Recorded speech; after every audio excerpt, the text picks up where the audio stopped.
There's been a run for the U.S. border by citizens around the world. They may be trying to get in under the wire before an anticipated tightening of border security under the Trump administration.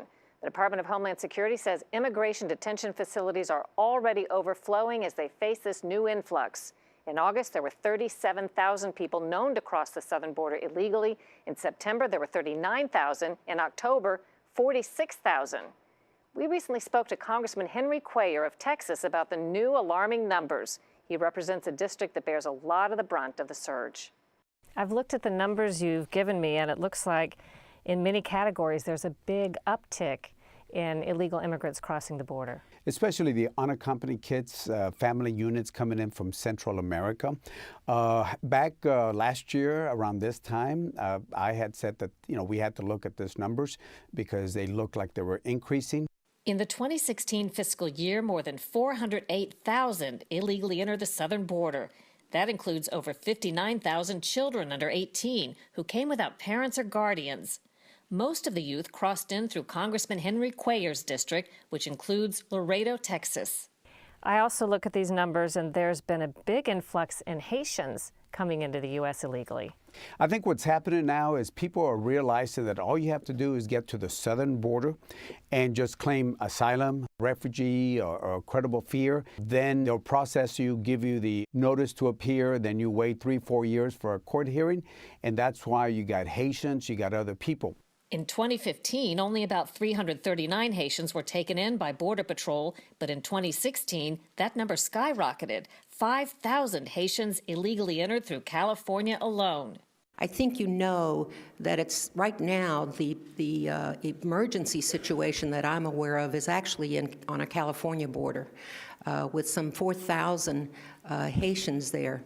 In September, U.S. Immigration and Customs Enforcement Director Sarah Saldana testified the Haitian influx is causing such a crisis that the U.S. government recently began a program to deport thousands of them, focusing first on convicted felons.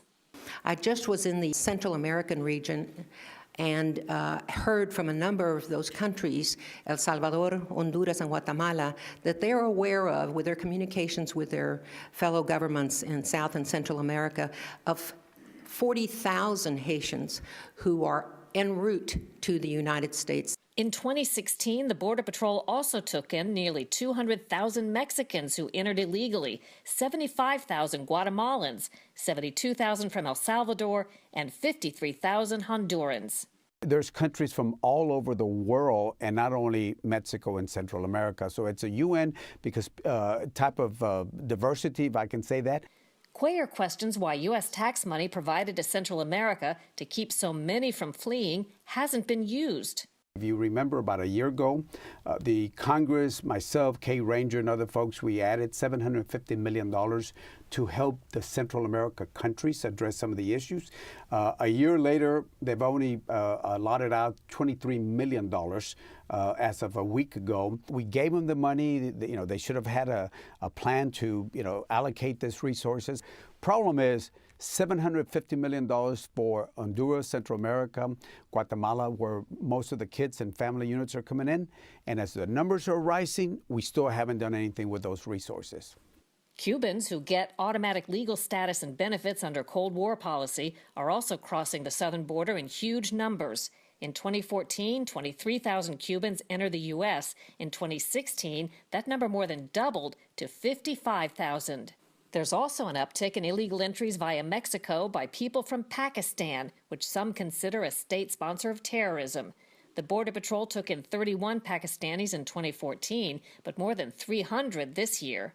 The number of Pakistanis specifically has gone up, according to these numbers, from 2014 to fiscal year 2016, gone up 935%. Is that cause for concern? It is, because people from different parts of the world, Africa, Middle East, other parts of the world, are now realizing that all you have to do is get to the southern border of the United States, and there's a process there that you can just claim a legal defense, and then you get to come in. I mean, the smuggling organizations know exactly what they're doing.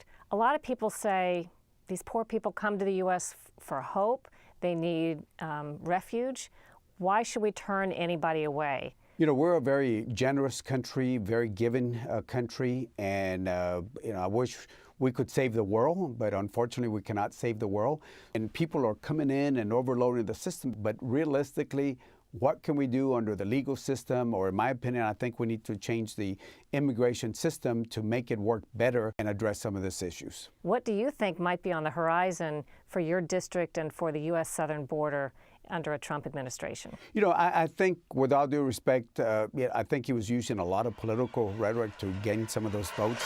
Anyone who has entered the United States illegally is subject to deportation. I think if you look now, he's backtracking. First he said, I'm going to deport everybody. Now he's saying, well, maybe the 2-3 million criminal aliens, which that's been my position for years. There's ways that we can secure the border in a much better way than just saying put a wall and come up with 14th century solutions to a 21st century problem. A wall, for example, you put 1 mile of technology, it'll be about $1 million per mile. You put 1 mile of fencing, not a wall, a fencing, which is cheaper, it's $6.5 million per mile. So again, I think the Trump administration is going to come back, review, take input from people that work Border Patrol, live in the border, understand, and I think he will take a more practical aspect, in my opinion. By the way, Haiti is refusing to accept all the citizens the U.S. is trying to deport. One notorious case is that of John Jacques. He came here illegally in the 90s and shot a woman in the head. Upon his release from prison, he wasn't deported and stabbed to death another young American woman. A bipartisan group of senators wants the U.S. to deny visas to visitors from countries that are refusing their deported citizens.